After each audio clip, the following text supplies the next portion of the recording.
Are you the clingy type, or do you need your personal space? Your attachment style will have a deep impact on your relationships and even your mental health.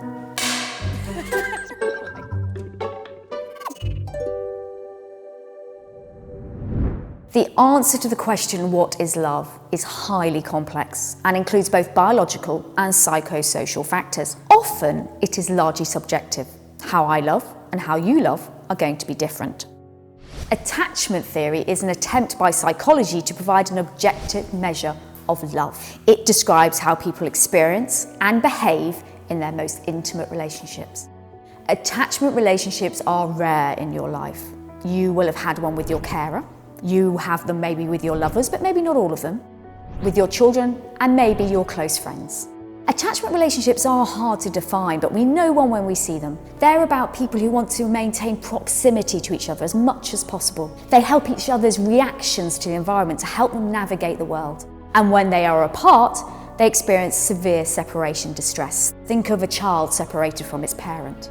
Secure attachment allows freedom to learn and explore the environment, secure in the knowledge they can return to their attachment figure.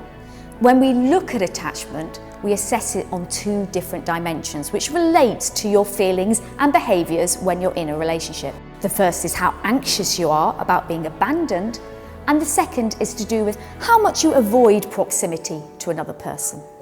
Ultimately, when we place you on these two dimensions, you can be one of two profiles. You can either be secure or insecure. So when we look at romantic relationships, people who are secure in their romantic relationships experience low anxiety about being abandoned, and they like proximity to the person, intimacy, both emotional and physical. They gain huge confidence from being in the relationship, but they don't need to cling to the person to enable them to have self-esteem.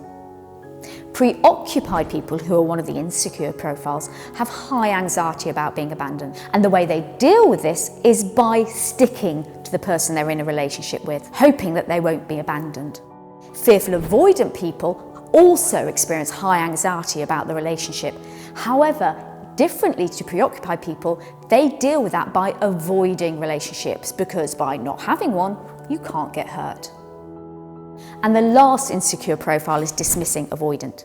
These people experience no anxiety of being abandoned because, to be honest, they're not sure they want to be in a relationship. They might actively find emotional and physical intimacy difficult.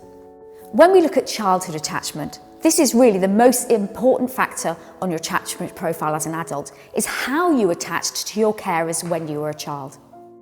Secure children are those who are confident about exploring the world away from their parent. But when they are reunited with their parents, they react in a happy and positive way. One of the insecure profiles for children is disorganised. These children do not react in a predictable way when they are interacting with their parent, and do not rebond with their parent in a predictable way when they have been apart. Resistive children are the ones who resist actually having any secure base with the parent. So they are distressed both when they're with the parent, but also when they are apart. And avoidant children avoid forming a bond with their carer. Our post-birth development has a major impact on our brain development because we are born not fully formed. Therefore, there is a period of post-birth brain growth, particularly in the first 2 years of life. One area that's growing at this point is your prefrontal cortex, which is where your social cognition sits, the cognition that underpins your social relationships. And it is highly influenced by the environment in which you are found.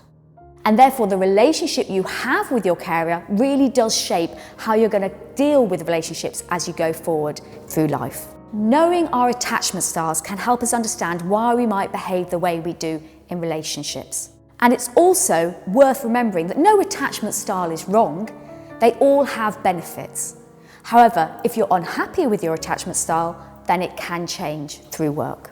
Some aspects of how we love are just encoded in our nature as human beings. But wait, who said only human beings can love? Join us next time to find out if love is exclusively human. Don't forget to subscribe, and bye for now.